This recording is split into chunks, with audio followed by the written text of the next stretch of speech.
Assalamualaikum warahmatullahi wabarakatuh. Kami dari kelompok 4. Pada kesempatan kali ini kami akan mencoba mempraktekkan konseling pasien penyakit jantung koroner yang akan dilakukan oleh apoteker, di mana konseling tersebut meliputi komunikasi, informasi, dan edukasi penggunaan obat yang akan dijelaskan oleh apoteker kepada pasien. Selamat menyaksikan. Assalamualaikum, permisi. Waalaikumsalam, silahkan duduk. Ada yang bisa saya bantu? Ya dok, terima kasih dokter. Jadi gini dok, kenapa ya akhir-akhir ini saya merasakan nyari dada, sesak napas, mual, muntah, dan berkeringat dok. Mari saya periksa dulu. Jadi gimana dok, apakah berbahaya dok? Baik Ibu Maria, dari gejala yang dilihat dan setelah saya periksa, Ibu Maria menderita penyakit jantung koroner, yaitu kerusakan pada pembuluh darah jantung. Penyebabnya, penumpukan blok sehingga menyebabkan arteri koroner itu menyempit, membatasi aliran darah ke jantung itu tersebut. Nah, Ibu Maria, mulai saat ini Ibu harus menjalankan pola hidup dengan sehat, yaitu dengan mengurangi makan makanan yang mengandung lemak tinggi, berminyak, dan protein yang terlalu tinggi dan sebagainya. Nah, saya akan meresepkan Ibu obat untuk Ibu tebus di apotek rumah sakit ya Bu. Dan saya harap Ibu bisa meminum obat itu dengan teratur dan cara aturan pakai yang tepat. Baik dok. Terima kasih, saya permisi dulu. Baik Ibu Maria, semoga lekas sembuh. Ada yang bisa saya bantu, Ibu? Ya mbak, saya mau menembus resep dari dokter. Coba saya lihat Ibu resepnya. Baik, tunggu sebentar ya Ibu, saya siapkan obatnya.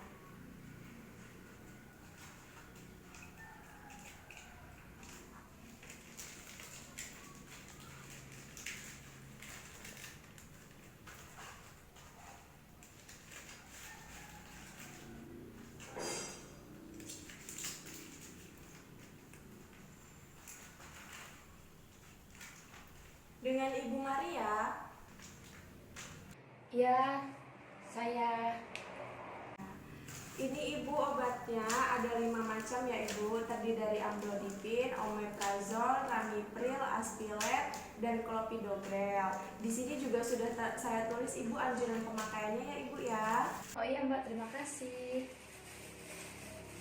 Iya, sama-sama Ibu. Oh iya, apakah Ibu Maria sedang terburu-buru? Tidak mbak, ada apa ya? Jadi begini Bu, jika Ibu berkenan, sebaiknya Ibu bertemu dengan apoteker di rumah sakit ini untuk melakukan konseling untuk penjelasan penggunaan obat yang sudah saya berikan kepada Ibu. Apakah Ibu mau? Oh mau mbak.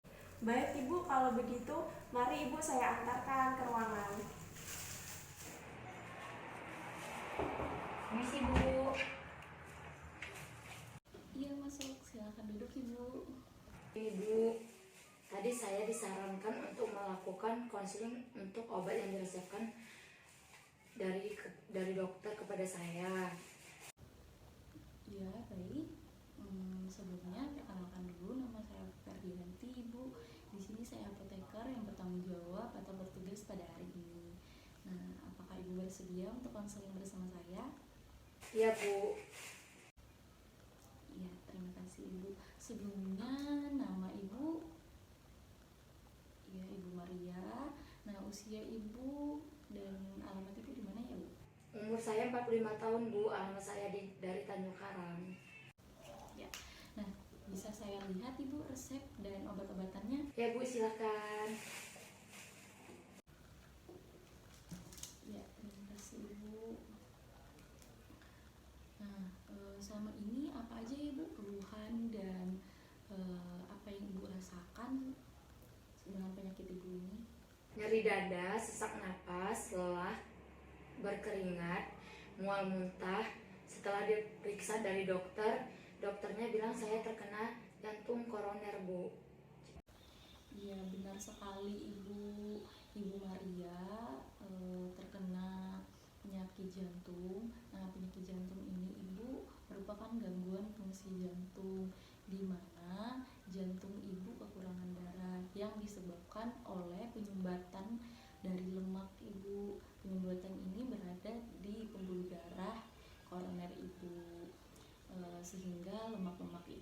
bertepuk terus-menerus dan menyebabkan darah ibu tidak mengalir secara normal ke jantung.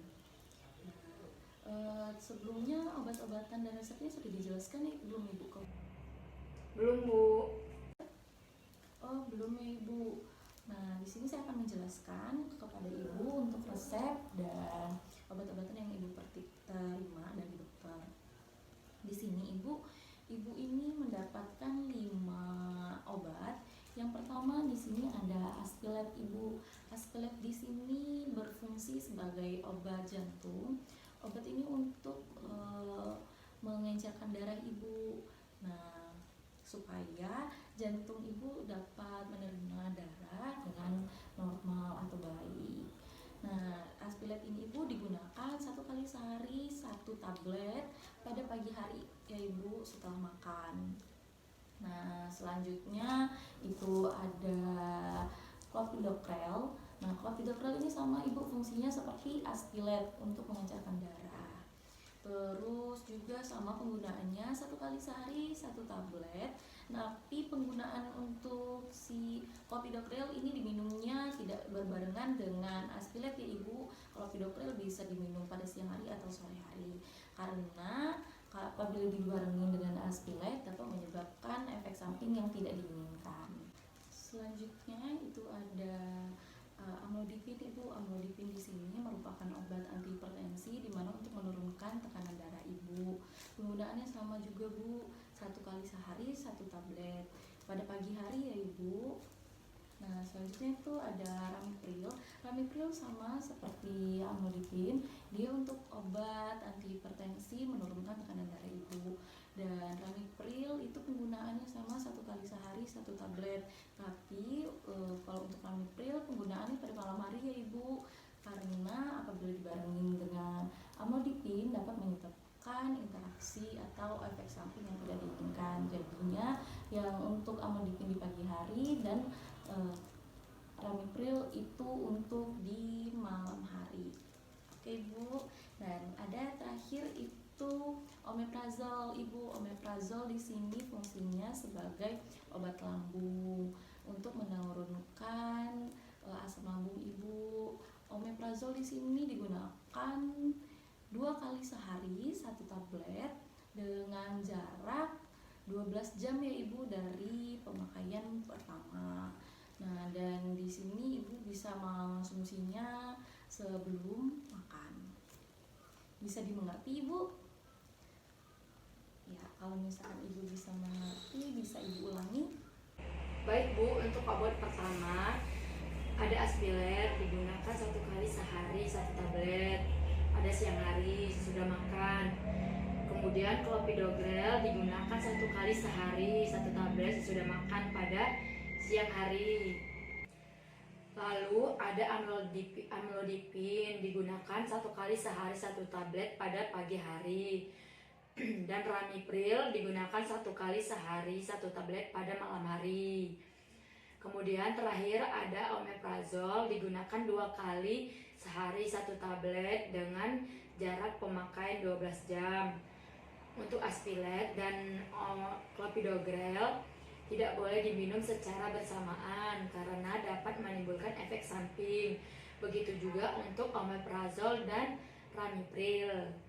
Iya, benar sekali ibu.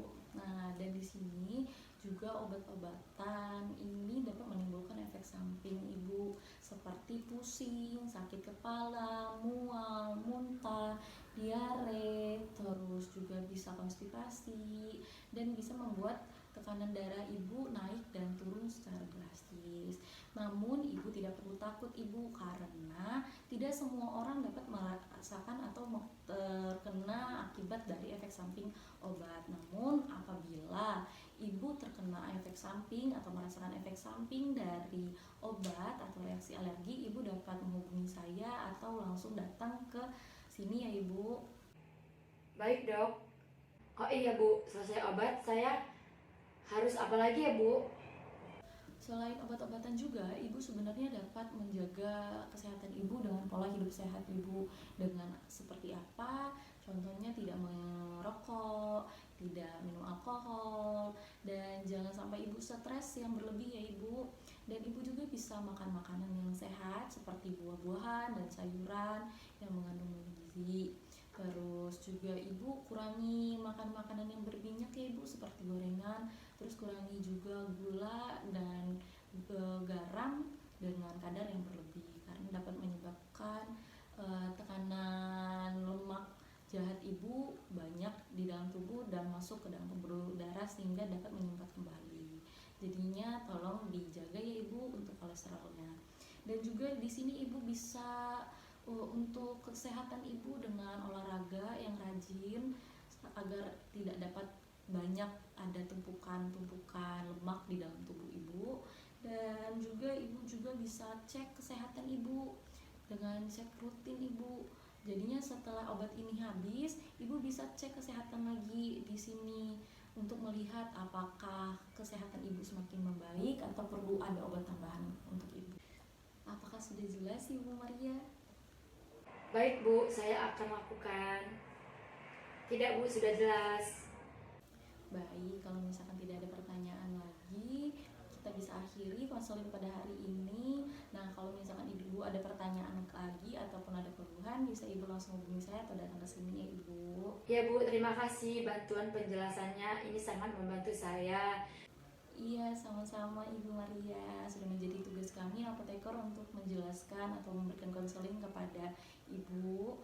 Dan ibu juga tolong dijaga kesehatannya, terus minum obat secara teratur dan jaga pola hidup sehat agar ibu cepat lekas sembuh. Baik Bu, kalau begitu saya permisi dulu. Iya ibu, silakan ibu. Baik, itulah video dari kelompok kami. Semoga video tadi bermanfaat untuk kita semua. Kami mohon maaf jika terdapat banyak kesalahan. Akhir kata saya ucapkan terima kasih. Wassalamualaikum warahmatullahi wabarakatuh.